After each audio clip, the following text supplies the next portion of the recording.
É isso aí, queridos. Você que está nos acompanhando desde as 6 horas da manhã, aqui na nossa web rádio Conexão Viva, a rádio que nos mantém conectados ao Senhor.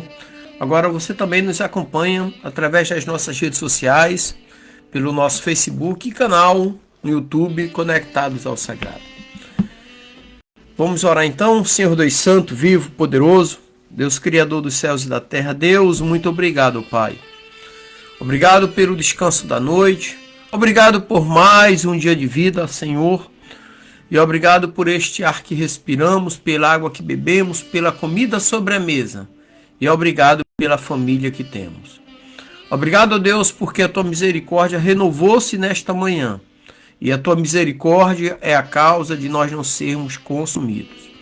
Em tuas mãos eu coloco a minha vida, da minha família, dos meus parentes, meus amigos, a vida de todos aqueles que estarão nos acompanhando neste dia. Coloque em tuas mãos como criatura nas mãos do Criador. Abençoa-nos com a tua presença, ó Deus. Torna os nossos dias mais alegres, abençoados e prósperos, Pai. Em nome de Jesus. E que em nome de Jesus seja repreendido nesta manhã todo espírito de enfermidade, todo espírito de desânimo, de contenda, de inveja, de luxúria, todo espírito de vício, de prostituição, e que o teu Espírito Santo verdadeiramente tome lugar em nossas vidas, nos consolando, nos confortando, nos alicerçando e nos direcionando. Esta é a oração que eu faço para este dia, ó Deus, em nome do teu Filho amado, Jesus. Amém e graças a Deus. Muito bem, queridos. Nesta manhã eu trouxe uma palavra para nós, no devocional, que fala sobre o joio e o trigo. O texto que nós vamos ler é Mateus capítulo 13, versículo 24 e 25, que diz: propôs-lhes outra parábola, dizendo: o reino dos céus é semelhante ao homem que semeou boa semente no seu campo. Mas enquanto os homens dormiam, veio o inimigo dele e semeou o joio no meio do trigo e retirou-se. O trecho em si, que fala sobre o joio e o trigo, está em Mateus capítulo 13, versículo 24 ao 30, e depois a explicação do capítulo 36 ao 43.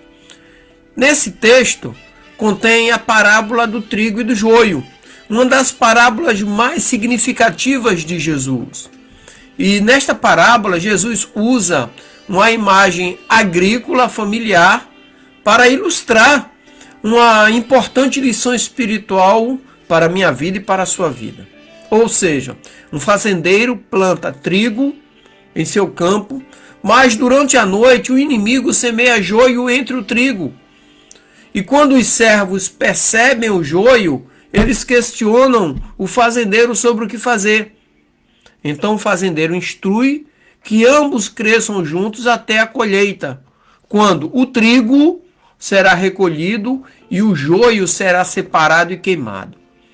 E Jesus em seguida explica a parábola para os seus discípulos, identificando o fazendeiro como o filho do homem, como ele mesmo, o campo como o mundo, e o trigo como os filhos do reino, e o joio como os filhos do maligno. Ele ensina que haverá uma colheita final, onde justos brilharão como o sol e os ímpios serão lançados na fornalha ardente, no fogo, e serão queimados. Então, em cima disso aí, eu quero trazer alguns pontos para nós, nessa manhã, refletirmos. O primeiro ponto é a parábola em si. A parábola do trigo e do joio. Mateus ali 13, versículo 24 ao 30. Então, ali nós temos o fazendeiro e a semeadura. Então, Jesus apresenta a figura do fazendeiro que semeia o trigo em seu campo. E no versículo 25 tem a entrada do joio. É o inimigo astuto que semeia o joio durante a noite, representando a presença do mal no mundo, que chega aos poucos, chega enquanto ninguém percebe. O mal chega na minha vida e na tua vida naquele momento em que nós estamos distraídos por alguma coisa. Estamos buscando demais isso, buscando demais aquilo e não vigiamos. Então, é a falta de vigilância que faz com que o inimigo chegue e semeie o joio. No versículo 26 e 27, ali tem a reação dos servos. Os servos percebem o joio e questionam o fazendeiro sobre o que fazer. E qual é a decisão do fazendeiro? Então o fazendeiro instrui que o trigo e o joio cresçam junto até a colheita. Mas como que vai saber o que é trigo e o que é joio? O trigo ele tem fruto, o joio só tem palha. Então no momento que vai colhendo, a colheitadeira, né? Ele vai batendo e vai retirando os grãos do trigo. O joio não tem nada. Não tem nada para oferecer. Vai ser queimado como palha. E o segundo ponto, agora o interessante é que essa reação dos servos para com o fazendeiro, eles estão reclamando com o fazendeiro algo que eles mesmos não vigiaram. Sabe? E muitas das vezes nós queremos questionar Deus por coisas que nós é que deveríamos estar fazendo. Ou deixamos de fazer. O segundo ponto que eu quero tratar nessa manhã é a explicação do próprio Cristo, do próprio Jesus, que é ali de Mateus 13, versículos 36 ao 43, né? Então os discípulos ali, eles buscam um esclarecimento sobre essa parábola. Então os discípulos pedem a Jesus para explicar a parábola. Isso é interessante porque aí, no versículo 37 e 39, Jesus começa a identificar os elementos. Jesus identifica o fazendeiro como filho do homem, como ele mesmo, o Cristo. E o campo, o mundo, o trigo, os filhos do reino, e o joio como filhos do maligno. Então ali Jesus separa os elementos. Fazendeiro, filho do homem, o campo, o mundo, o trigo, os filhos do reino, os filhos de Deus, e o joio, os filhos do maligno. Separou para poder mostrar a função de cada um, o que cada um faz. Então ali também naquele momento que ele separa os elementos, versículo 40 ao 42, fala sobre o destino do trigo e o destino do joio. Jesus descreve o destino do trigo que é colhido e armazenado, e do joio que é lançado na fornalha, porque ele é só palha. Ele cresce no meio, mas ele não dá fruto, ele não tem fruto. Ele não tem nada. Ele só está ali para enganar, para misturar-se. A Bíblia, esses dias eu estava falando com a minha esposa, com Rosana e o Bruno, que o inimigo ele é tão astuto que muitas das vezes ele se transforma em anjo de luz para enganar os santos, os salvos. Lembre-se que no capítulo 4 de Mateus, que nós comentamos aqui, Satanás usou a própria palavra para tentar Jesus e usurpar a autoridade de Jesus na tentação no deserto. E Jesus refutou ele com a própria palavra também. Então, quando nós não conhecemos, quando nós deixamos de buscar nas Escrituras, o inimigo nos convence de algo que nós não conhecemos. O povo de Deus não está sendo destruído porque Satanás está atacando. Está sendo destruído porque lhes falta o conhecimento. Amém? E aí nós temos também o brilho do justo ali, Mateus 13, 43, né? Então Jesus ali, ele conclui a explicação, ou conclui explicando que os justos brilharão como o sol no reino do Pai. Lógico, se nós somos a luz desse mundo, vamos continuar brilhando, porque o Espírito Santo de Deus que está conosco nos torna luz onde nós estivermos. E o terceiro ponto é a explicação prática que Jesus dá da parábola do trigo e do joio. Então ali fala da coexistência do bem e do mal. Mateus 13, 29 a 30. Então devemos entender que o bem e o mal, eles coexistem no mundo.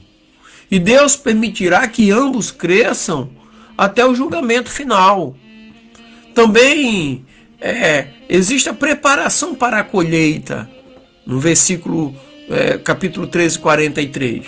Então nós devemos buscar viver como filhos do reino, nos preparando para o grande dia da colheita.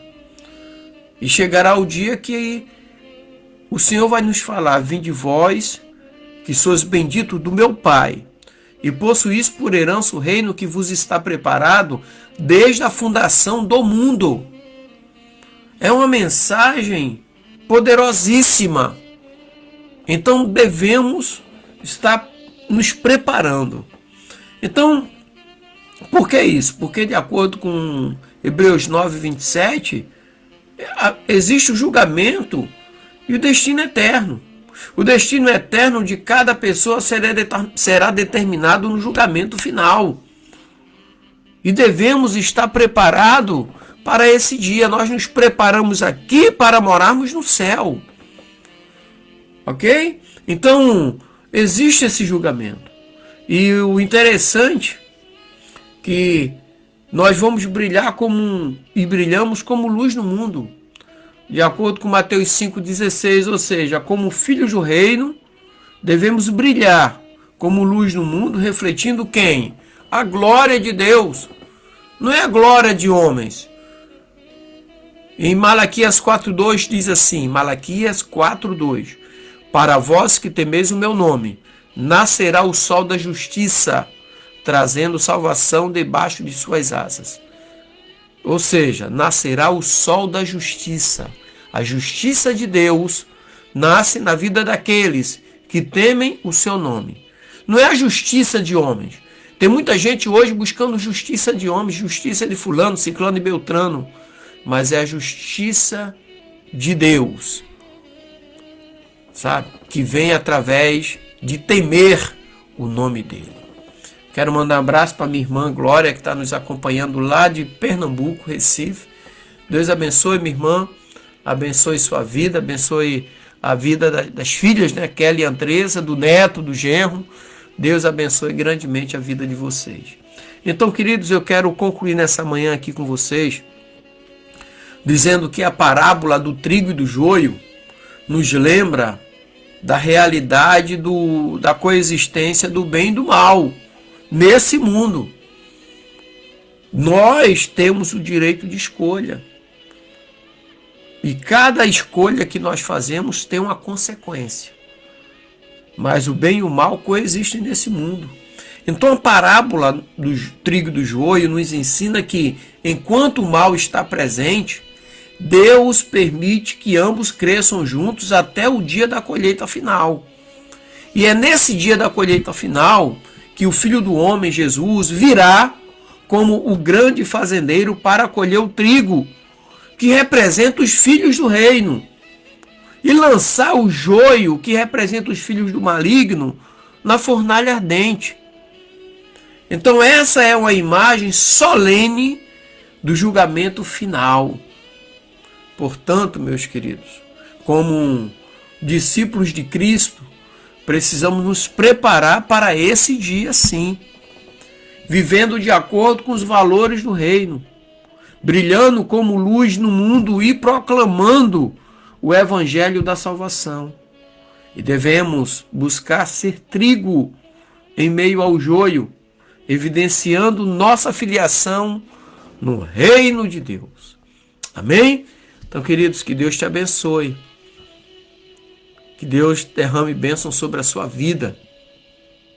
E através de Jesus, torne os seus dias mais alegres, abençoados e prósperos. Amém? Deus abençoe, graça e paz.